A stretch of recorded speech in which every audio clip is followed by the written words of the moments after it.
Good evening, brothers and sisters. Good evening.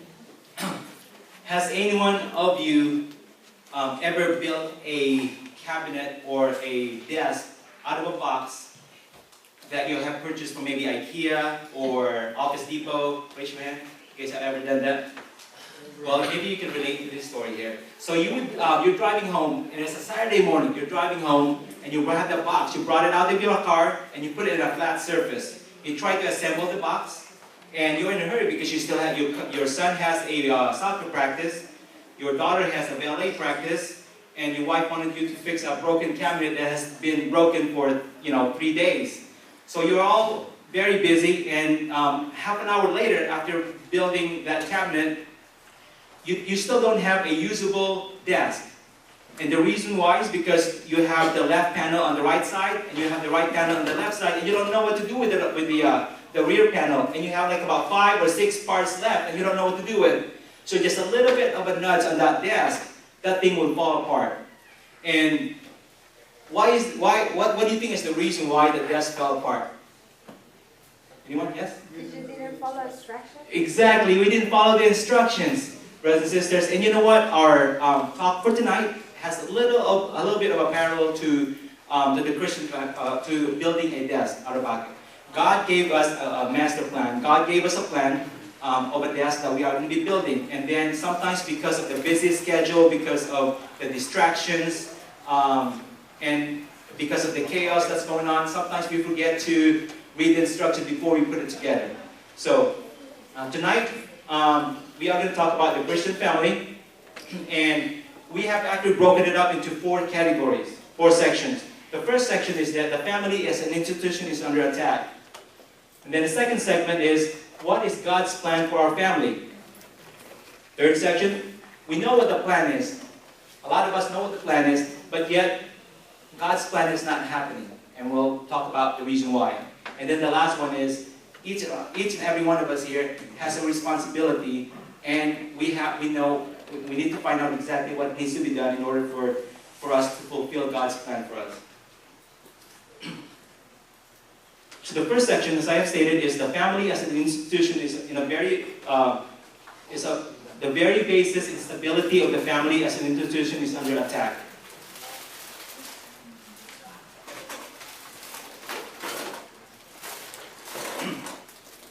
We have given this talk a few years ago, and it seems like every year things are getting worse and worse. If you read the newspaper, brothers and sisters, what do you see? Just a lot of bad news, right? A lot of killings, a lot of murders, a lot of robberies. All these bad things are happening every day, and it's still, from my own perspective, it seems like things are getting worse and worse and deteriorating. I personally have experienced the deterioration a few years ago, 1990. I was a junior in high school, Banning High School in Wilmington, California. Do you know where that little town is? Okay. It's down in the LA County area. And one Friday morning, one of my friends came by and stopped by my house and said, you know what, let's go, you're going to ride with us today, we're going to school. And I said, okay, let's go. We all hopped into a station wagon. A Pinto station wagon. Do you guys remember Pintos? Yes. Yeah, there's about 7 of us that crammed into that station wagon. We all fit in there. While we were heading to our high school, Banning High School, and I asked him, where are we going? He said, actually, we're going to jump some guys today. For those of you who are not familiar with what jumping means, that means you're going to hurt someone, hurt other people. And I said, why are we doing that? I was so naive. So why are we doing that? Because they're bad people. Well, he used other adjectives other than bad, but you get the point. So we parked next to the school on the side of it, and then all of a sudden there were a couple of vehicles that pulled up. They parked right in front of our vehicles, and then some guys that came out of the car walking towards the school. Someone from our group, from that Pinto station wagon, said, "Let's go." So we all jumped out, and then they started, attacking the other guys. And when I was going towards this other kid, he threw his backpack at me. And it's a good thing I have good reflex. I caught the backpack, and it was actually a Jan Sport backpack. So I said, man, this is a pretty good backpack. So I held on to it. And all of a sudden, I hear bang, bang, bang.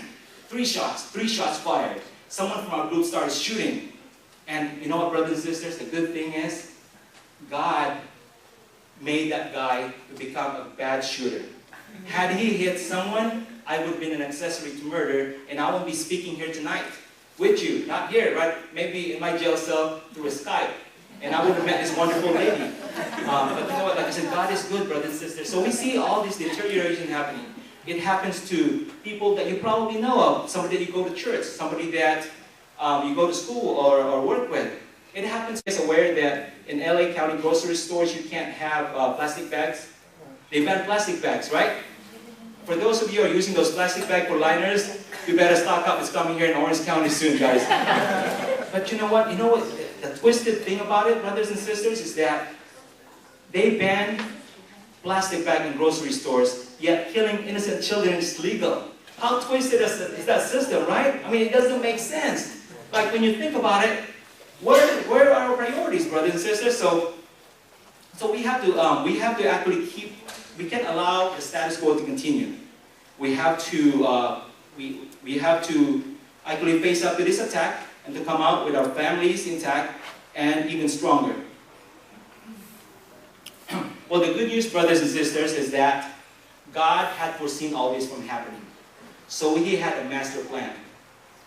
And we have the master plan here with us. We'll show that with you in just a minute. And so He left a blueprint, basically. Remember the instructions in the box when you're building a desk? That's something similar to it. We just have to follow that. And we will discuss in the next segment of what is God's plan for the family. For this, we need to put on God's mind and follow His plan, His family.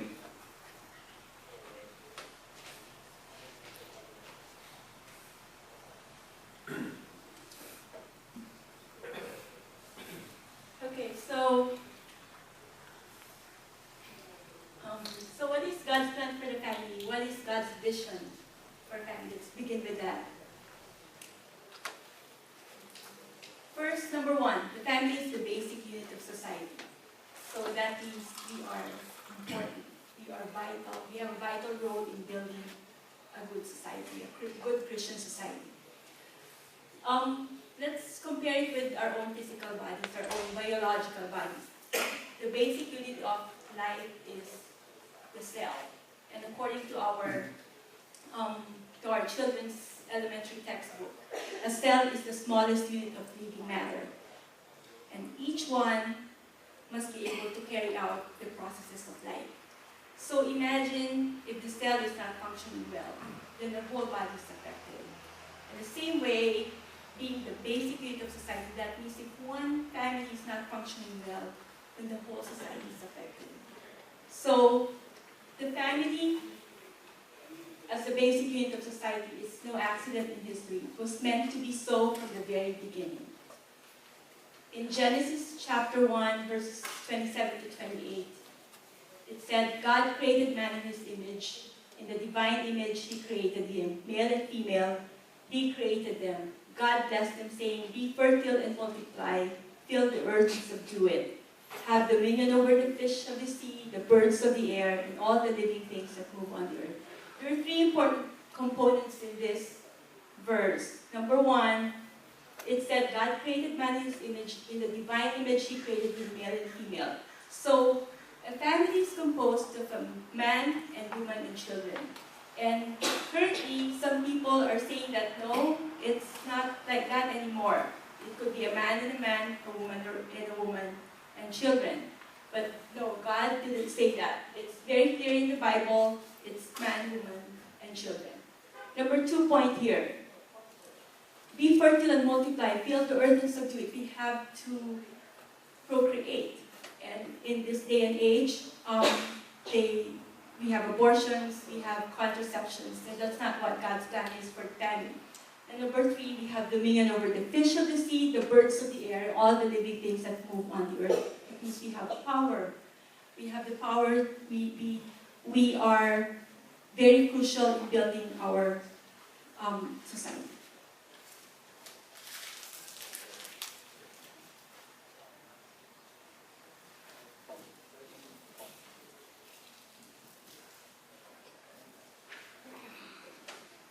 The family is a place for teaching children.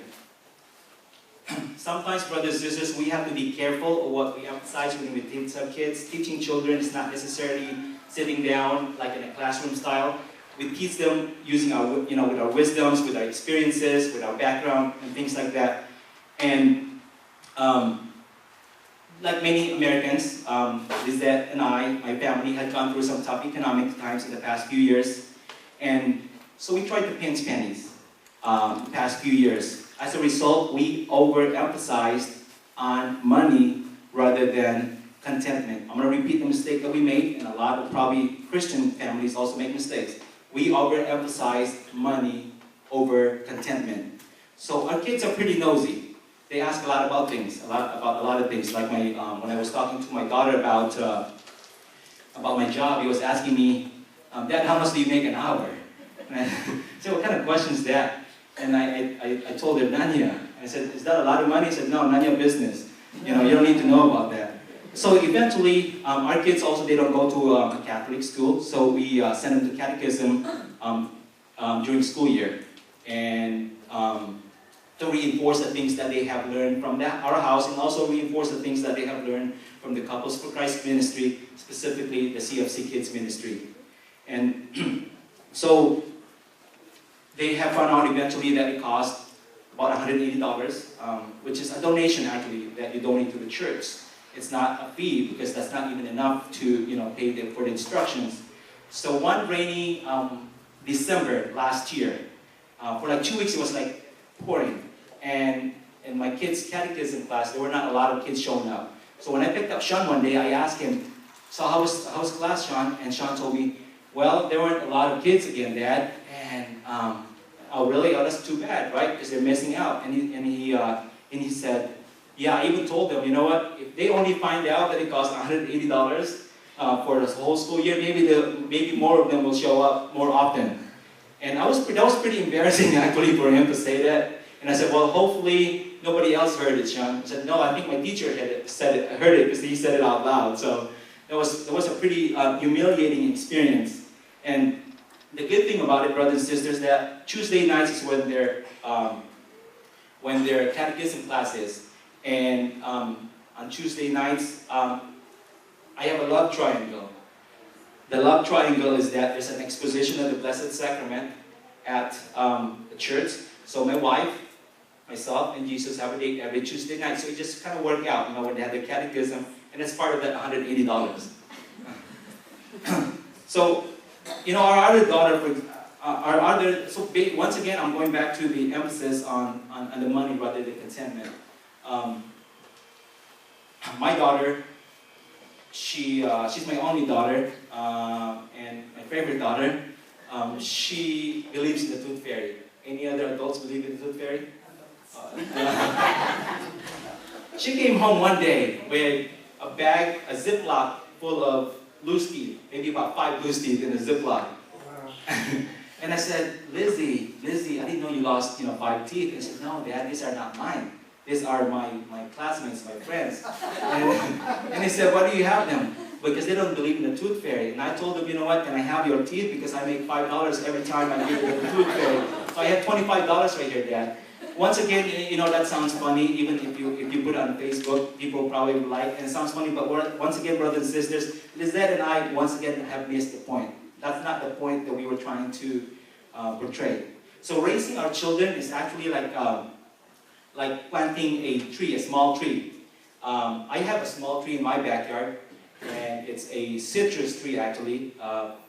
It's a calamansi tree. And for like 2 years, it wasn't growing. It stayed this high, I think, for like 2 years.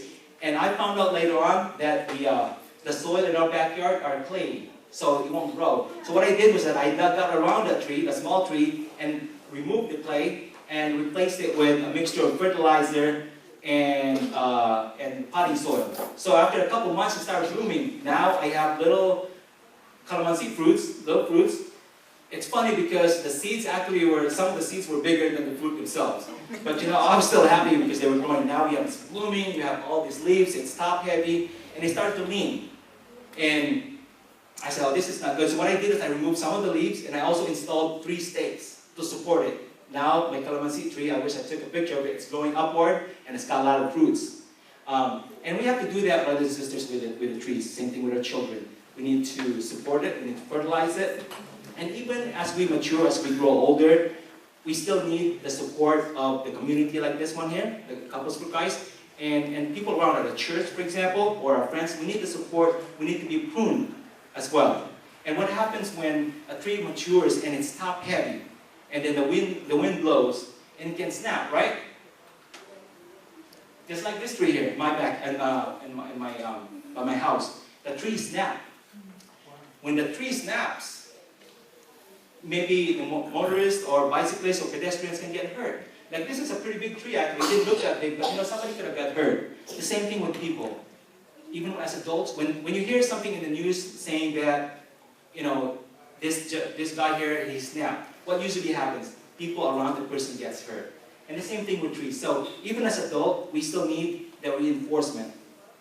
So just like the little plants, brothers and sisters, we need to fertilize our children with our love and affection. We need to we need to support them with praises and positive reinforcement. And most of all, we need to water them with spiritual nourishment so they can grow to be the children that God wants them to be.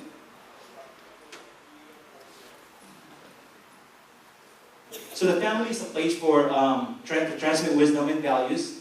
This is a place where teaching is not really formal, as I have stated earlier. It comes in everyday activities in the home. Sorry. And you need to review your own values and see the place of Jesus in your life.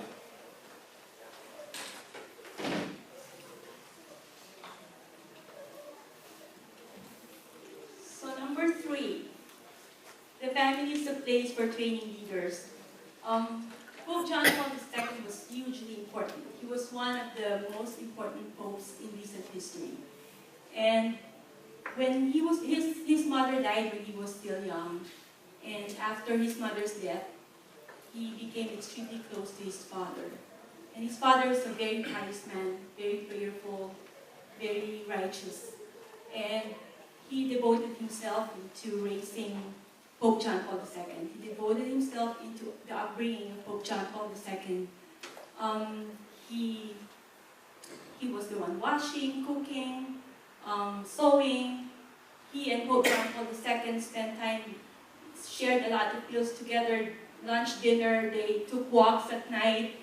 And his father was ever present for Pope John Paul II. So no wonder that one of the distinct qualities of Pope John Paul II was that he was always present. He made people feel special. And it's one of the common traits of an inspiring leader. And each time, I read that in 2 articles where each time everyone who met Pope John Paul II, he described him exactly the same way. That when you talk to him, he would make you feel like you're the only person in the whole world. So great leaders come from really great families who have nurtured them, developed them as leaders. In first letter of Paul to Timothy, it said, he must be one who manages his own household well, keeping his children under control with all dignity. But if he does not know how to manage his household, how will he take care of the church of God? A man who is a proven leader in his home can be a church leader. He receives basic training in his home. And the last point, as part of God's vision for the family is a domestic church. Let's take, for instance, our parish life, where every member of our parish, we nourish every parishioner in our parish. And it has to be like that also in our own respective families. We should be like a little church where we have a priest, and the priest should be the father, the parent should be the leader of our family. Parents, especially the fathers, are to be the priests in their families. And then the parents should present God to their family by their example of living Christianity. I was reading that article about Pope John Paul II, and I found out that Pope John Paul II's father was very prayerful, In fact, Pope John Paul said that after his mother's death, the life of his father became that of a constant prayer, where sometimes Pope John Paul II would wake up in the middle of the night and would find his father on his knees praying. And that's why when he grew up, Pope John Paul, he was a really prayerful man. According to his friends, when his father died, he was praying on his knees by his father's bedside for 12 hours. Wow. So it was because he got that from his family being the domestic church. And also by diligently teaching about the scriptures. When we go to church, like during the Mass, we learn about God and Jesus' ministry by in the liturgy of the Word. So it's the same way in our own respective families, being the domestic church. We have to find time for our family to learn about God through the scriptures, through Bible reading. And by the use of symbols, in the church we have a lot of different symbols to remind us of God and His work with Jesus Christ, so it has to be the same way in our own respective households. And last is that the parents should present their family to God by family prayer. Like, we have to allow the time as a family to pray. The family that prays together stays together. And we're blessing the children. When Errol drops off our children in the morning at school, when they get off the car, he would actually bless them, pray for them, lay his hands on them as they walk to school, just for them to be guided by their guardian angels all throughout the day.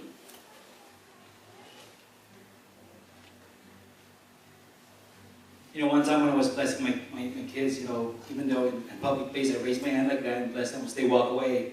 And then there was one person that I know, she thought I was saying hi to her because I was doing this, so I just kind of waved, so it would be an embarrassing moment.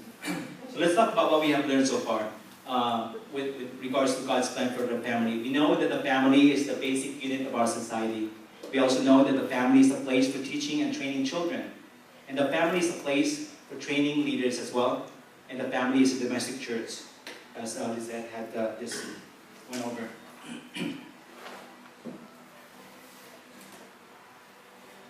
So now, we go to the next topic. Next segment is, we know all these things that God, we saw the blueprint, right? We know what the blueprint is, we know what the instructions are. So why is it that God's plan is not happening? And there are several reasons, and one of which is that God has lost His central place in our family. Any couples in here that are, both couples that are working, mom and dad are working, both of them? Both, yeah. So, Lizette and I, we both work. And when we first got married, we said, maybe one of us should stay home with the kids. Take care of the kids and, make sure that they're taken care of, their needs. And that didn't happen, unfortunately. And I actually volunteered. I said, honey, I'll stay home. I'll take care of the kids. I'll make sure that that floor is so clean that you can eat off it. But, that didn't work. So off to work I went. So it could be exhausting, right? You come home and you're tired and irritable, and your kids are going to ask you for things, and sometimes we don't have that sustained energy to give them our wisdom. We don't have that sustained energy to sit down and really talk to them. Many times when I come home early, my son plays basketball, so we do a little bit of drill, outside our house, and my daughter plays volleyball, so we do the same. I do the same thing with her also, but can't do it every day. It's just too tiring. And a lot of families nowadays are experiencing the same problems that we're having.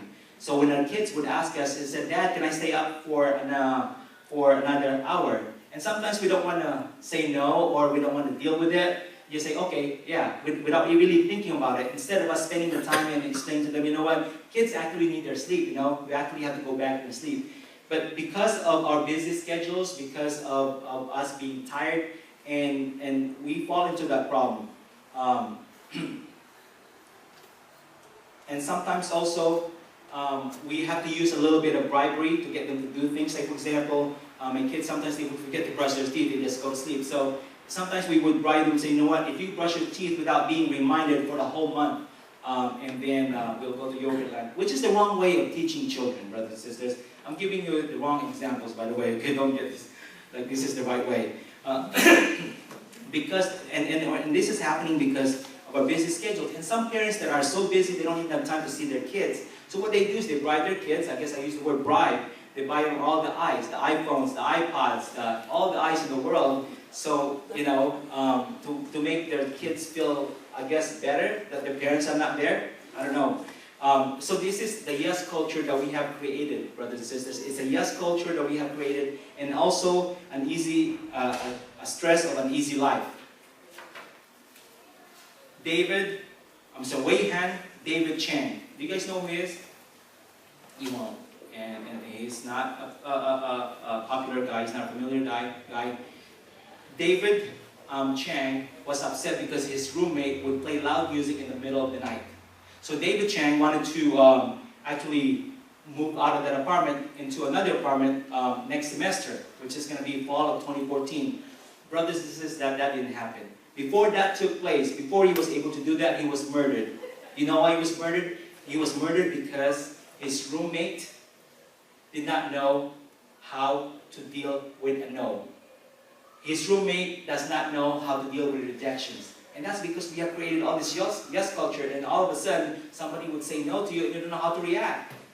David Chang, a UC Santa Barbara student, was murdered by Elliot Rodger, the Isla Vista shooter. I don't know if you guys remember that a few weeks ago. And how do you say goodbye to a 20-year-old, right? How do you say goodbye to your son? How can you bury your son? It's not the natural thing to do. Children are supposed to bury their parents, and this one is the opposite. It breaks my heart, and you know, all these people that are involved, the murderers, they don't understand that the pain goes beyond or after the funeral. And it goes outside of the family, because we're all one whole community. I'm not blaming the parents because I don't know how he was raised, but it's just that yes culture that we have created, brothers and sisters, the easy life that we have given our children that's causing all these problems. And this is not an isolated incident, actually. Chris Glaskin was killed by Mary Sanchez in Connecticut. And Chris killed Mary because Mary would not go to the union prom with him. Once again, a guy who does not know how to handle a no. So this is the problems that we're having.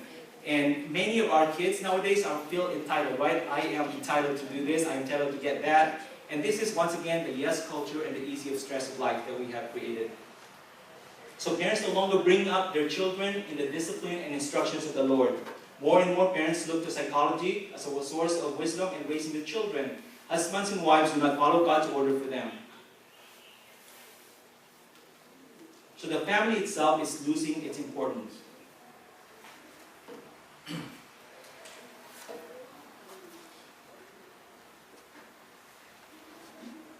This picture was taken about a year ago. And that's me. No, it wasn't a year ago. Actually, that picture has nothing to do with our talk tonight. I just wanted to show you how much hair I had before.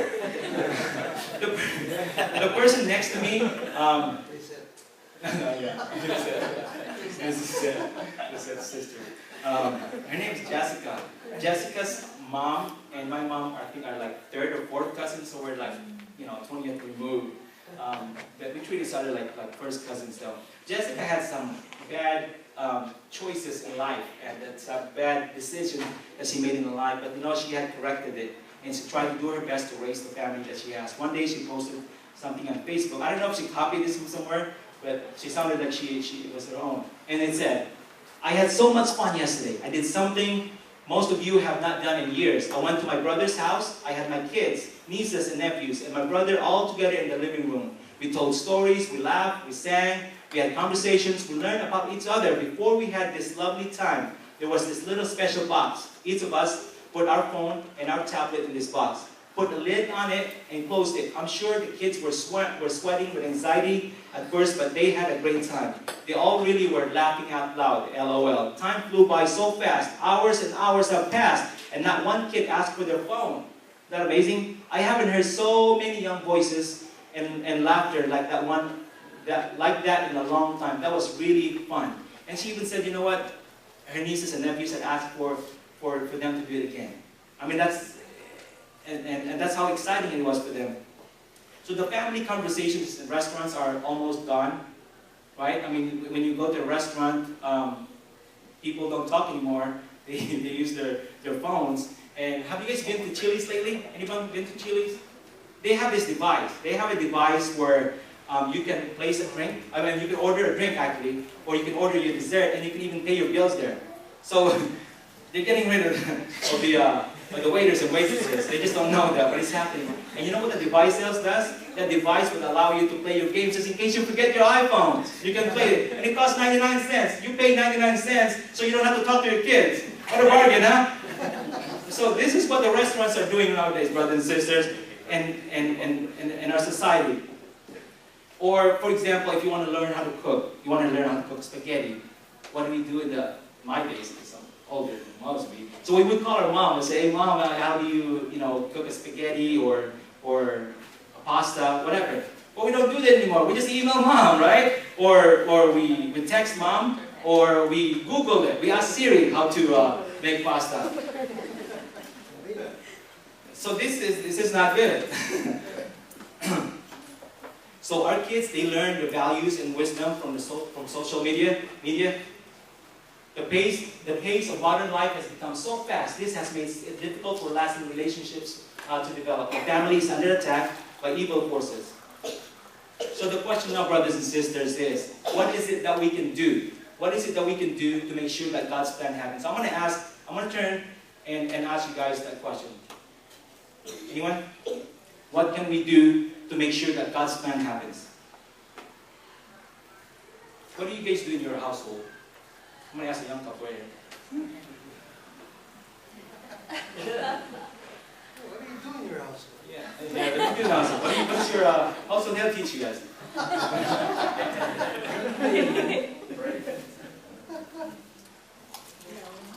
Yeah, in your own home, what do you do? Yeah, to make sure that God's plan happens.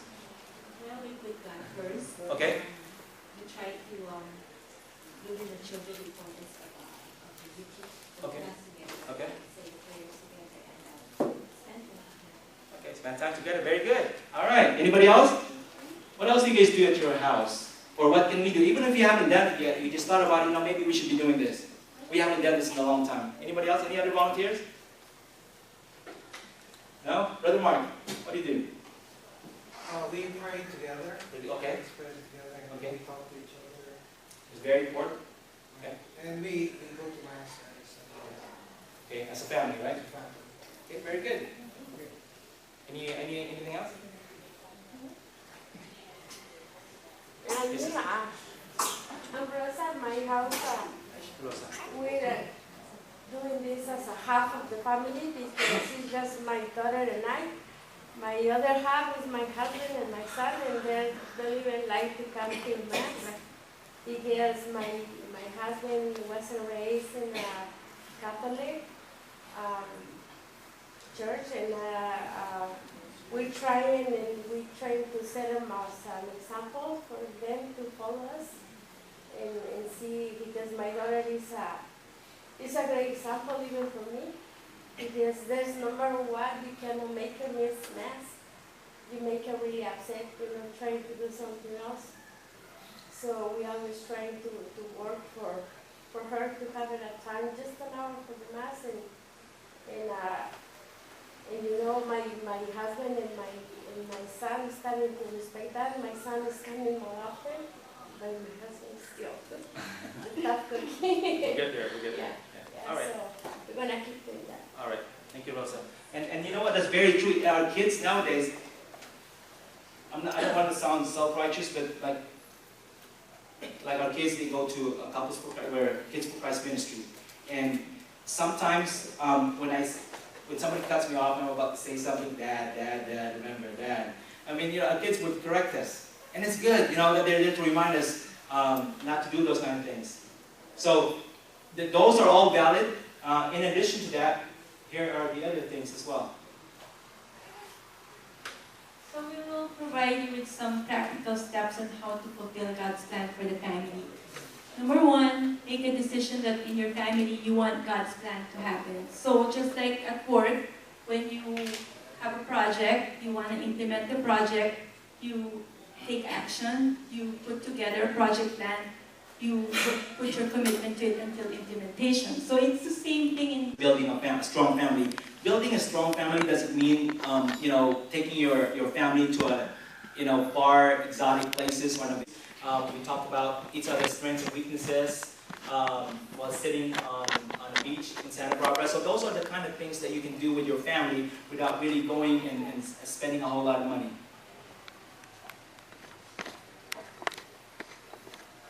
So number three, make sure to pray together as a family and make prayer a common daily occurrence in your life. So find time as a family to pray. Not only that, don't just pray for yourselves or for your family, but learn to pray for other people as well, to intercede. And make prayer a part of your daily life. Like, for example, when you wake up, when you get on the car, or before you go to bed. Sometimes even like when you're working, like myself, sometimes when I'm trying to solve something and it's becoming difficult, I just pray. So make it like a daily part of your life. Number four, fathers should take steps to assume full responsibility for the spiritual and material needs of the family. So father is the one in charge. So it's not the mother. So there's no confusion. So if we want to move towards building our family and towards nourishing our family, father should be the one who should take charge. Number five, learn more about God's vision for your family. So you don't just stop at, okay, we do family prayer, we read the scriptures, we go to church, but you go beyond that. You want to learn more about what God's plan for your own family. Let's say by going to retreats, by really spending time to learn more about this God's specific plan for your own family. And number six. So seek other Christian couples who share your concern about family life and be in a regular fellowship with them. Where can we find these couples that we can share and have fellowship with? You guys are in here. Right here. That's right. So these are the couples that actually have helped. This is a community that helped my family when we struggled, celebrated with my family when we had some good things happening in our life. So we really owe it to this community, everything that has happened to us. So our CFC community offers also many tools to strengthen our marriages. We have the MER, Marriage Encounter Retreats, as Lizette had mentioned earlier. And we have training, we have teaching nights. So we have all these things. We just have to take advantage of them. Even in our children are being taught at a young stage to have that deep and personal relationship with Jesus Christ through the CFC Kids community. We also have, this is a womb-to-tomb ministry. So we have from KFC all the way to CFC. So we have a CFC youth. We also have singles, handmaids, and servants. Before I show some pictures, I want my kids here to share a couple of things that they have learned from this community.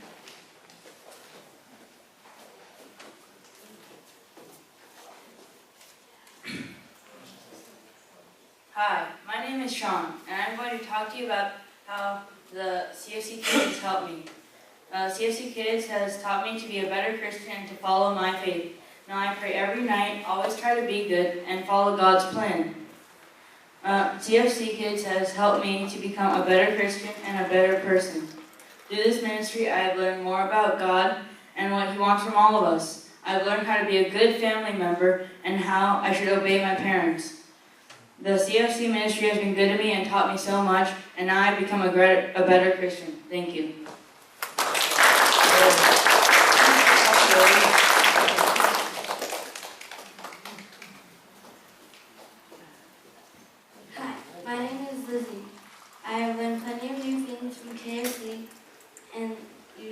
learned at home. In CFC Kids, I learned that we are all a family and God is the center of our family. My family and I pray every night. We try to go to church as often as possible. CFC Kids has taught me to obey God's word. Joining CFC Kids has taught me more about God, but still have fun while doing it. I have made many new friends and have been trained to follow God's will. Thank you very much. I just wanted to share some pictures about specifically our ministry. These are the kids that this is from the north side actually, where they have the assemblies. Once in a while, once a month we have our assemblies, and the kids also they have their own little meeting. And then this is one of the events that they had up in Camp Cooper. They were trained how to become good leaders, and this is the CFC Kids family, and that's a Kids Village Camp at Cal State Fullerton. This year it's going to be even a fun place. We're having it at Crestline. So this is the first year actually where we're having it on a camp type of atmosphere. So it's really exciting. So if you know kids, whether they're a member of CFC Kids or not, I mean, you know, have them sign up, have them contact Brother Mark or Brother Scott, you know, so we can send you the forms. And this is when we have the, what event is this? Harvest Festival, okay? And before we close, actually, I just have a one quick question. How do you eat an elephant? Anybody know? How do you eat an elephant? It's such a huge animal, right? Very good, sister. One bite at a time, because it's so overwhelming. And that's how big the decay is in our society. It's so huge, and we can't just swallow that in one night. We can't just get rid of it. We can't eat of it. Otherwise, you can get tummy ache, right? So we take one bite at a time. And that's what we need to do, brothers and sisters, by following God's plan. We take one bite at a time at that monstrous moral decay that we have in our society. And hopefully with the ministry, with the Couples for Christ community, you guys can take advantage of the other members who have been around and their friendship and their fellowship, and you guys are going to enjoy being part of this community. Thank you very much.